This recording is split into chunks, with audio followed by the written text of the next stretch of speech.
नमस्कार साथियों, हिंदी पद पर आपका स्वागत और अभिनंदन है। साथियों, आज है नवरात्रि का अंतिम दिन, तो महानवमी है। तो आप लोगों को नवरात्रि की बहुत ढेर सारी बधाई और महानवमी की भी आप लोगों को ढेर सारी बधाई। तो साथियों, आज यहाँ पे मैं प्रैक्टिस सेट के साथ फिर उपस्थित हूँ। तो यहाँ पे पहला प्रश्न लेते हैं। जो प्रैक्टिस सेट था इससे पहले वाला, उसमें हमने 60 प्रश्न लिए थे। तो 60 आज मैं यहाँ पे प्रस्तुत कर रही हूँ। यदि आप लोगों का उसमें से समझ लीजिए कि 30 भी सही चल रहा है, मान लीजिए कि 30 प्रश्न भी सही हो जा रहा है, तो समझ लीजिए कि तैयारी बहुत अच्छी दिशा में चल रही है। तो यहाँ पे है, हरदासी या सखी संप्रदाय के प्रवर्तक निम्न में से कौन है। तो यहाँ पे हो जाएगा कि यहाँ स्वामी हरिदास हैं कि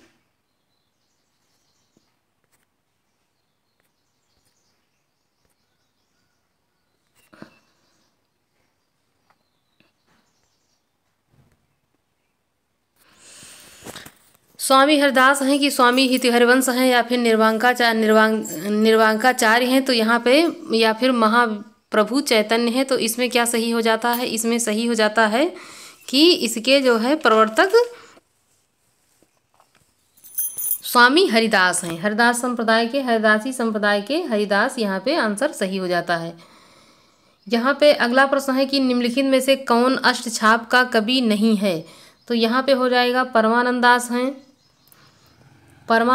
हैं, कुंभन दास हैं, सुंदर दास हैं या फिर कृष्णदास हैं। तो यहाँ पे आंसर सही हो जाता है कि सुंदर दास अष्टछाप के कवि नहीं हैं। रीतिकाल का समय माना जाता है, तो यहाँ पे 1450 हो जाएगा, या फिर 1643 से 1843, 1550 से 1700, या फिर 1643 से या फिर 1843 तक इसका समय काल माना जाता है। तो यहाँ पे सही हो जाएगा कि यहाँ पे 1643 से 1843 तक इसका समय काल माना जाता है।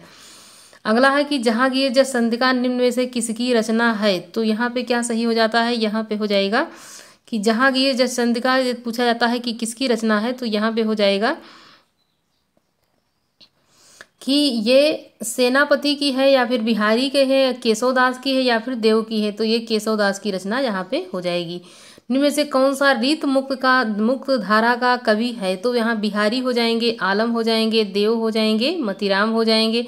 तो यहाँ पे सही हो जाता है कि रीत मुक्त धारा के जो कवि हैं वो यहाँ पे हो जाते हैं, यहाँ पे आलम हो जाएंगे। गुरु गोविंद द्वारा रचित रचनाओं के संग्रह को किस नाम से जाना जाता है। गुरु गोविंद के जो संग्रह है उसको किस नाम से जाना जाता है। यहाँ पंचम ग्रंथ है, गुरु ग्रंथ है, या फिर दसम ग्रंथ है, या मदनाष्टक है। तो यहाँ पे क्या सही होता है? सही हो जाता है यहाँ पे सी की दसम ग्रंथ गुरु गोविंद की जो रचना है उसको माना जाता है। निम्नलिखित में रामचंद्रिका के रचनाकार कौन है। तो तुलसी हैं, सूरदास हैं, सुंदर दास हैं या फिर केशव हैं। तो यहाँ पे क्या सही हो जाता है? यहाँ पे आंसर सही हो जाता है कि निम्नलिखित रामचंद्रिका के रचनाकार केशवदास जी को माना जाता है। जहांगीर जसचंद्रिका भी केशवदास की ही रचना है, जबकि रामचंद्रिका केशवदास की रचना यहाँ पे मानी जाती है। अभी तो मुकुट बंधा था माथ हुए कल ही हल्दी के हाथ, खुले भी ना थे लाज के बोल, खिले थे चुंबन सूम कपोल, हाय रुक गया यहीं संसार बना सिंदूर अगल अंगार। ये पंक्तियाँ पूछी जा रही है कि ये प्रसिद्ध पंक्ति किसकी है। तो यहाँ पे हम किसे लेते हैं, किसकी पंक्ति यहाँ पे हो जाएगी। तो यहाँ पे हो जाएगी कि सुमित्रानंद पंत की है, मैथिली शरण गुप्त की है, हरिशंकर शर्मा की है, या फिर सूरदास की पंक्ति ये है। तो ये किसकी पंक्ति हो जाती है? यहाँ पे हो जाएगा कि ये पंक्ति जो है वो सुमित्रानंदन, ये मैथिली शरण गुप्त की पंक्ति यहाँ पे हो जाएगी। अगला यहाँ पे है कि रावरे रूप की रीत अनूपी, नयो नयो लागत ज्यों ज्यों निहारे। उपरोक्त पंक्ति किस कवि की है। तो आलम की है, बोधा की है, घनानंद की है, इनमें से कोई नहीं। तो ये घनानंद की पंक्ति है। श्री संप्रदाय की स्थापना में से किसने की। तो यहाँ पे विष्णु शर्मा हो जाएंगे, रामानुजाचार्य हो जाएंगे, या फिर मध्वाचार्य हो जाएंगे, या इनमें से कोई नहीं। तो जब श्री संप्रदाय की बात आती है तो यहाँ पे रामानुजाचार्य की ये यहाँ पे सही हो जाएगा। श्री संप्रदाय की जो है स्थापना रामानुजाचार्य ने की है। तो श्री रामानुजाचार्य ऐसे जोड़ करके इसको याद करने के लिए। यहाँ पे अगला है कि कबीर का वाणी संग्रह निम्न में से किस नाम से जाना जाता है। तो यहाँ पे हो जाएगा वीजक है, कि सोहला है, हरिदास है, अंगबधू है। तो इसमें क्या सही होता है? सही हो जाता है कि ये बीजक यहाँ पे माना है। खड़ी बोली का उपयोग उर्दू काव्य की रचना के लिए रसा उपनाम से कौन करता था? तो भारतेंदु हरिश्चंद्र, वियोगी हरि, गिरधर दास या फिर बिहारी।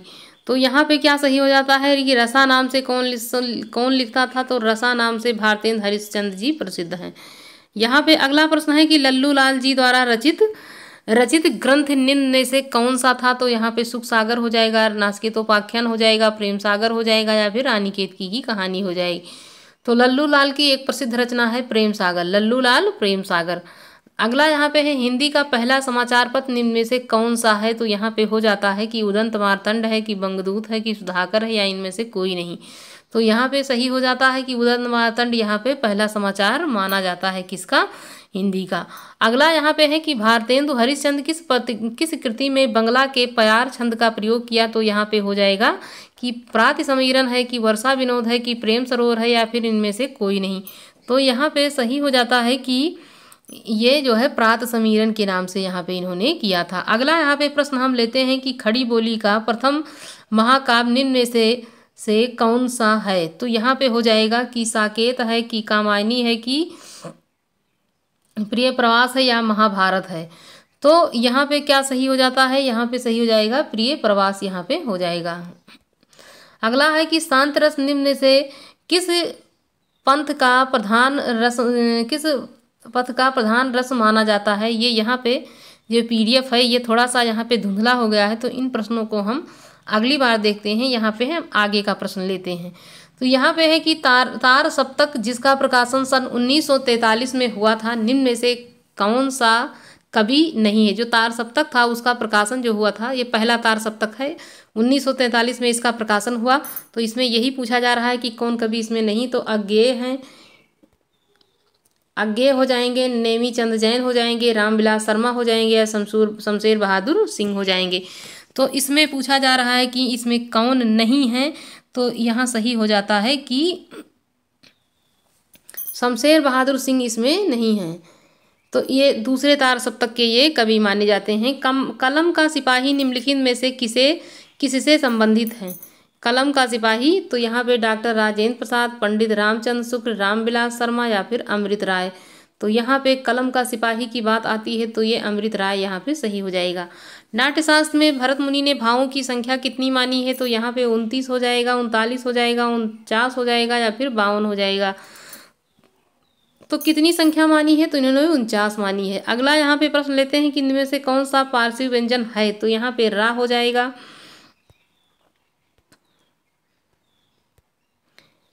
यहाँ पे सही हो जाता है कि ये रा हो जाएगा, ला हो जाएगा, या फिर डा हो जाएगा। तो यहाँ पे क्या सही हो जाता है कि पारसी व्यंजन पूछा जा रहा है, तो यहाँ पे सही हो जाता है कि ये ला हो जाएगा। पूर्वी हिंदी की बोलियों में लिखित में से किसका प्रमुख स्थान है? तो यहाँ पे प्रमुख स्थान है, तो यहाँ पे अवधी हो जाएगा। प्रमुख स्थान की जब बात पूछी जाती है तो यहाँ पे कि पूर्वी हिंदी की बोलियों में निम्नलिखित में से किसका प्रमुख स्थान है? तो प्रमुख स्थान अवधी का है, बघेली का है, छत्तीसगढ़ी का है, या इनमें से कोई नहीं। ये एक महत्वपूर्ण टॉपिक है। यदि कोई भी तैयारी किसी भी एग्जाम की जा रही है तो हिंदी में यहाँ से 2 प्रश्न मान के चलना है कि एग्जाम में यहाँ से 2 प्रश्न बनेंगे। तो यहाँ पे सही हो जाता है कि यहाँ पे अवधि यहाँ पे पहला ये सही हो जाता है। अगला यहाँ पे प्रश्न है कि 1947 में देवनागरी लिपि में सुधार के लिए उत्तर प्रदेश सरकार ने किसकी अध्यक्षता में पंडित समिति गठित की थी? तो यहाँ पंडित जवाहरलाल नेहरू हो जाएंगे, आचार्य नरेंद्र देव हो जाएंगे, डॉक्टर राम मनोहर लोहिया हो जाएंगे, उपरोक्त में से कोई नहीं। तो यहाँ पे क्या हो जाएगा? आंसर सही हो जाता है कि इसके जो थे वो हो जाएंगे आचार्य नरेंद्र देव। कब हुए थे? तो 1947 में। क्या हुए थे? तो देवनागरी सुधार लिपि के ये उत्तर प्रदेश सरकार ने इनकी अध्यक्षता में एक समिति का गठन किया था। यहाँ पे अगला है कि निम्नलिखित में से किस धारा के अनुसार हिंदी को संघ की राजभाषा होने का गौरव प्राप्त हुआ है? तो यहाँ पे हो जाएगा धारा ये 210 में, या फिर 300 में, या फिर धारा 343 में, या फिर धारा 344 में। तो क्या सही हो जाता है? तो इसमें सही हो जाता है कि ये धारा जो है वो 343 मानी जाती है। राज संघ की राजभाषा होने का गौरव इसको यहाँ पे प्राप्त हुआ है। कब प्राप्त हुआ है? 343 में। ध्वनि किसकी लघुत्तम इकाई है? तो ध्वनि किसकी लघुत्तम इकाई है? शब्द की है कि भाषा की है कि वाक्य की है या फिर अक्षर की है? तो जो ध्वनि होती है वो सबसे लघुत्तम इकाई किसकी मानी जाती है? वो भाषा की मानी जाती है। अगला यहाँ पे प्रश्न लेते हैं कि निम्नलिखित में से अयोगवाह किसे कहा गया है? तो अयोगवाह जो है वो माना जाता है संयुक्त व्यंजन को, विसर्ग को, महाप्राण को या फिर घोष को। ये भी एक मोस्ट इम्पॉर्टेंट मान लेना है इसको, ये बहुत ही महत्वपूर्ण है। ये तो हर लेवल के एग्ज़ाम में ये पूछा जा सकता है ये प्रश्न। तो ये अघोष वर्ण को कहा जाता है, नहीं विसर्ग को ये कहा जाता है। निम्न हिंदी शब्द की व्युत्पत्ति निम्न में से किससे हुई? तो ये हो जाएगा कि हिंदी से है कि हिंदू से है कि सिंधु से है कि इनमें से कोई नहीं। तो आंसर यहाँ पे सही हो जाता है कि ये सिंधु है। सिंधु को ही हिंदू बाद में कहा गया। सुमेलित कीजिए तो अलंकार संप्रदाय, रीत संप्रदाय, ध्वनि संप्रदाय। तो यहाँ पे आंसर क्या सही हो जाता है?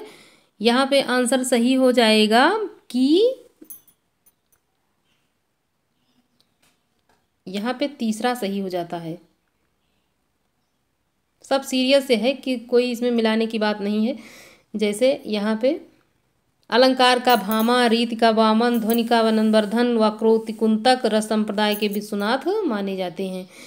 यहाँ पे अगला प्रश्न लेते हैं कि कंकन किंकिन नूपुर धुन सुन, कहत लखन सम सन राम हृदय गुण, उपरोक्त पंक्तियों में कौन सा गुण है? तो यहाँ पे हो जाएगा कि माधुर्य है कि ओज है कि प्रसाद है या इनमें से कोई नहीं। तो यहाँ पे क्या सही होता है? सही हो जाएगा इसमें ए। जहाँ इस प्रकार के प्रश्न जैसे वो जो ये गुण पूछा जाता है कि कौन सा गुण है, तो इसमें 3-4 गुण होते हैं, माधुर, ओज और प्रसाद, एक और है कुछ याद नहीं आ रहा है। तो जो है इन्हीं गुणों को जब हम इस प्रकार की पंक्ति जैसे श्रृंगार प्रधान जब पंक्तियों को पढ़ते हैं थोड़ा सा, तो वहाँ पे माधुर्य रस, माधुर्य गुण प्रधान माना जाता है। निम्नलिखित में से शुद्ध वर्तनी वाले शब्द, तो यहाँ पे ज्योत्सना, ज्योत्सना, ज्योत्सना या फिर ज्योतिषना। तो यहाँ पे सही हो जाता है बी। क्या सही हो जाएगा? बी, ज्योत्सना। ये भी वर्तनी की दृष्टि से देखा जाता है। तो वर्तनी के लिए 2 प्रश्न एग्जाम में पूछे जाते हैं। पुस्तक निम्नलिखित में से किसका उदाहरण है? तो यहाँ पुल्लिंग हो जाएगी, स्त्रीलिंग, नपुंसक लिंग में से कोई नहीं। पुस्तक को हम क्या मानते हैं? तो हम यहाँ पे क्या मानते हैं? सही हो जाएगा कि ये स्त्रीलिंग है।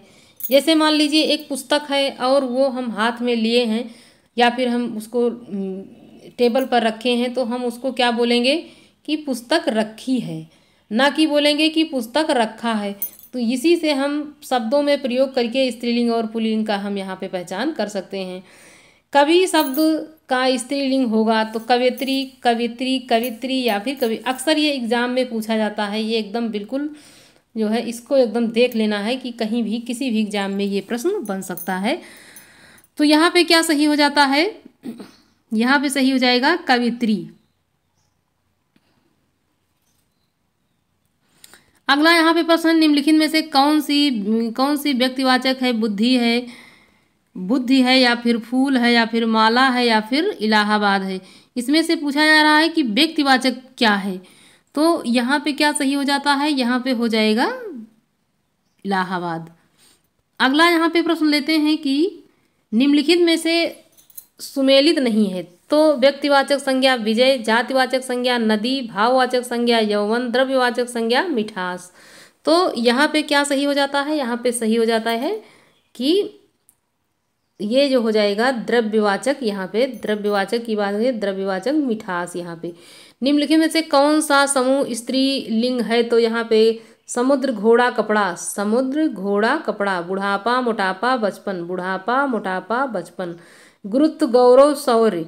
नदी, रोटी, टोपी। इस प्रकार के जो प्रश्न दिए हैं इसमें देखना है कि कौन इसमें स्त्रीलिंग में है। तो आंसर इसमें सही हो जाता है कि डी, ये सही हो जाएगा। अगला यहाँ पे प्रश्न लेते हैं कि ने विभक्ति का उपयोग किस कारक में होता है? तो जब कर्ता ने, तो यहाँ पे क्या सही हो जाता है, ए बी सी या फिर डी। तो यहाँ पे हो जाएगा कर्ता सही, क्योंकि कर्ता ने का प्रयोग कर्म को कर्ण से संप्रदान के लिए इस प्रकार के शब्दों का प्रयोग किया जाता है। प्रत्यय से बनने वाले शब्दों के मुख्यतः कितने भेद होते हैं, तो प्रत्यय से बनने वाले जो होते हैं वो कितने भेद होते हैं, 1 होता है, 4 होता है, 2 होता है या फिर 8 होता है। यहाँ पे सही हो जाता है कि ये 2 होते हैं। एक तो कृदंत होता है और एक तद्धित होता है। आंख का कौन सा पर्यायवाची शब्द नहीं है, तो यहाँ पे आंख का हो जाएगा कि ये चक्षु है, कि लोचन है, कि विलोचन है या फिर तुरंग है। तो इसमें लोचन भी है, चक्षु भी है, विलोचन भी है, तो तुरंग यहाँ पे सही हो जाता है। कमल शब्द का निम्न में से कौन सा पर्यायवाची शब्द है, तो यहाँ पे क्या सही होता है, यहाँ पे सरोज है, कि पंकज है, कि जलज है, ये सभी है, तो ये सभी हैं। तो ये क्या हो जाएंगे, सब सही माना जाता है इसमें, कि सारे इसमें सही है। मृच्छकटिकम निम्नलिखित में से किसकी रचना है, तो यहाँ पे हो जाएगा दंडी की है। दंडी की रचना मानी जाती है, शूद्रक की है, भास की है, इनमें से कोई नहीं।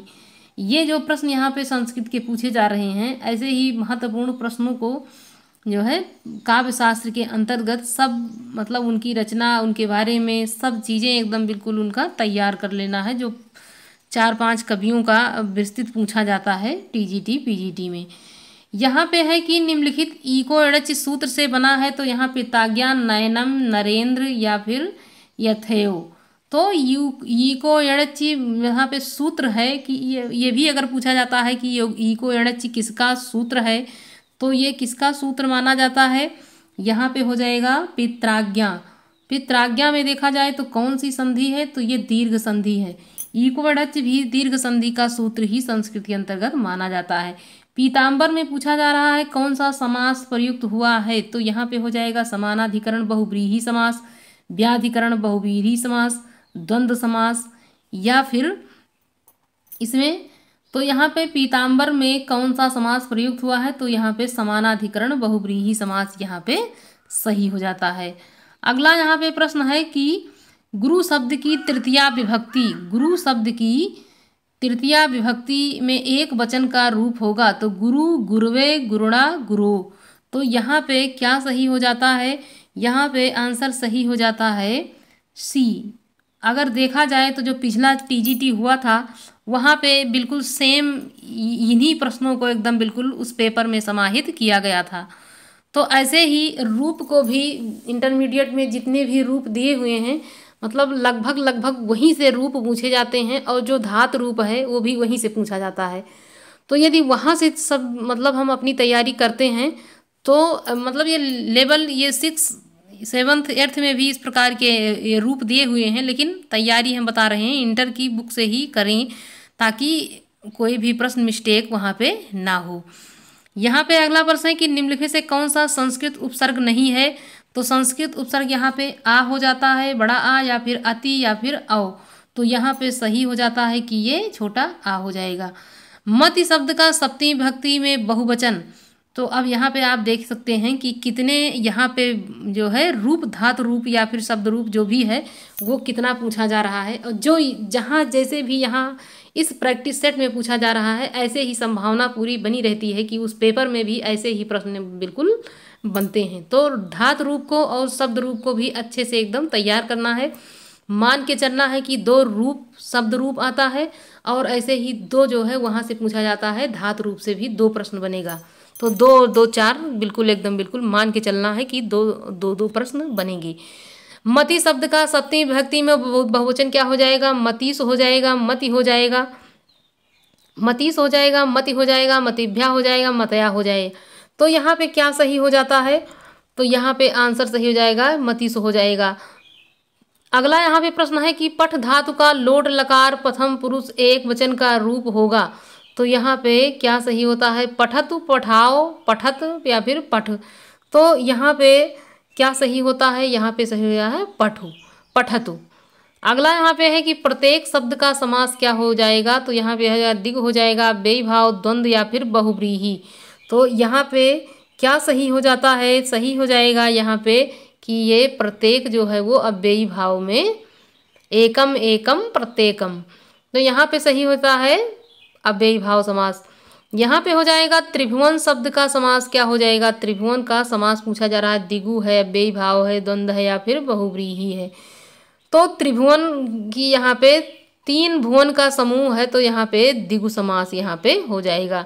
अगला प्रश्न है कि चंद्रशेखरा शब्द का समास क्या हो जाएगा? तो यहाँ पे तत्पुरुष है, कर्मधारय है, बहुव्रीहि या फिर द्वंद्व है। तो चंद्रशेखर जो है उसका जो है बहुव्रीहि समास यहाँ पे हो जाता है। गायक शब्द का सही संधि विच्छेद, तो यहाँ गौधन अका हो जाएगा। गौधन, गयधन, गाधन या फिर गेधन। तो आंसर यहाँ पे क्या सही हो जाता है?